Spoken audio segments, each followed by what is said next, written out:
کیا آپ نے کبھی سوچا ہے کہ جب کیلنڈر، گھڑی اور تاریخیں نہ تھی تو وقت کیسے ماپا جاتا تھا؟ کون جانتا تھا فصل ہونے کا لمحہ اور کون پہچانتا تھا سب سے بھیانک دن؟ کیا وقت واقعی ہمارا قابو ہے یا ہم وقت کے قیدی ہیں؟ آج ہم اس راز کی کھوج میں پیچھے جائیں گے، بہت پیچھے، جہاں وقت محسوس کیا جاتا تھا، دیکھا نہیں جاتا تھا۔ پیارے ناظرین، ہزاروں سال پہلے انسان کے پاس نہ کوئی گھڑی تھی اور نہ رسمی کیلنڈر، پھر بھی وہ جان لیتے تھے کہ صبح کب ہے اور فصل کب بونی ہے۔ آسمان کے بدلتے چہرے نے ان کے لیے سب کچھ بتا دیا۔ سورج، چاند اور ستارے، سورج کی پرچھائیاں، چاند کا چکر اور راتوں کا رخ ان کی پہلی گھڑیاں تھیں۔ انہوں نے پتھروں کو سجایا، عمود کھڑے کیے اور ایک نظام بنایا۔ یہ پتھر محض پتھر نہیں تھے، یہ وقت کے بولنے والے ستون تھے۔ جہاں یہ پتھر گرتی چھاؤں میں خاص لمحے بتاتے، وہیں دن، مہینہ اور موسم کا نشان بنتا۔ ہر موسم میں سورج کی روشنی ایک مخصوص نقش چھوڑتی، وہ نقش ہی ان کا کیلنڈر تھا۔ کبھی اسٹون ہینج جیسی تعمیرات نے آسمان کی حرکات کو قید کیا۔ ہمارے عظیم خطوں میں بھی ایسے پتھر ہیں جنہیں ہوشیاری سے ترتیب دیا گیا تھا۔ یہ صرف فن نہیں، یہ ایک قدیم ٹائم ہے۔ لوگوں نے دنوں کو، راتوں کو اور برسوں کو پتھروں کی زبان میں سمجھا۔ یہ وہ لمحہ ہے، یہ طریقہ فصلوں، تہواروں اور سماجی زندگی کو منظم کرتا تھا۔ لوگ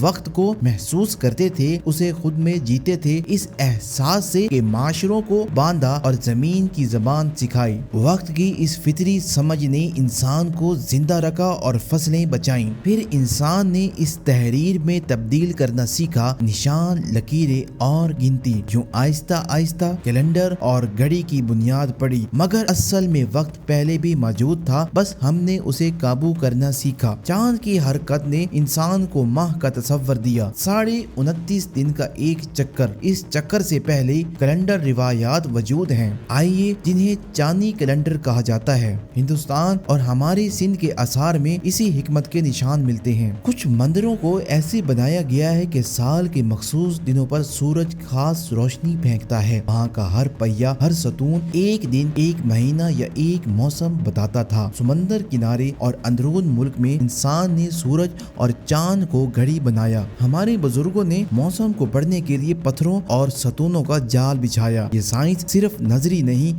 یہ روزگار، زراعت اور عبادت کا معیار تھی۔ چاندنی اور سورج دونوں کے میل سے ہی لونی سولر کیلنڈر کی بنیاد بنی۔ یہاں سے چاند اور سورج کے چکروں کو ملانے کی کوششیں شروع ہوئیں۔ بعض اوقات چاند سال سورج کے سال سے پیچھے رہ جاتا ہے، پھر ایک مہینہ جوڑ دیا جاتا ہے۔ یہی دلیل ہے کہ کچھ روایتی کیلنڈرز میں مہینوں کا اضافہ ہوتا ہے۔ ہمارے قدیم علماء نے یہ حساب لگانے کے لیے ستاروں کی قطاریں گنی تھی۔ یہی وہ حکمت تھی جو جنگ اور فصل اور اوقات بتائی تھی۔ زمانے بدلتے گئے مگر آسمان کی حرکتیں وہی رہیں اور لوگ انہیں پڑھنا نہ بھولے۔ یہ روایات ہمارا ورثہ ہے، نہ صرف کسی ایک خطے کی بلکہ پوری سرزمین کی۔ ان پتھروں کے پیچھے ایک متحرک عقل تھی جس نے وقت کو ترتیب دیا، اور جب ہم آج گھڑیاں دیکھتے ہیں ہمیں سمجھنا چاہیے کہ یہ سلسلہ صدیوں پر محیط ہے۔ یہ یاد رکھیں کہ ہمارے خطے نے بھی اس سانس میں اہم کردار ادا کیا۔ ہمارے بزرگوں کی آنکھوں نے آسمانوں کو پڑھ کر قوموں کو زندہ کیا۔ پھر انسان نے وقت کو مزید رسمی شکل دینی چاہیے، گنتی، مہینے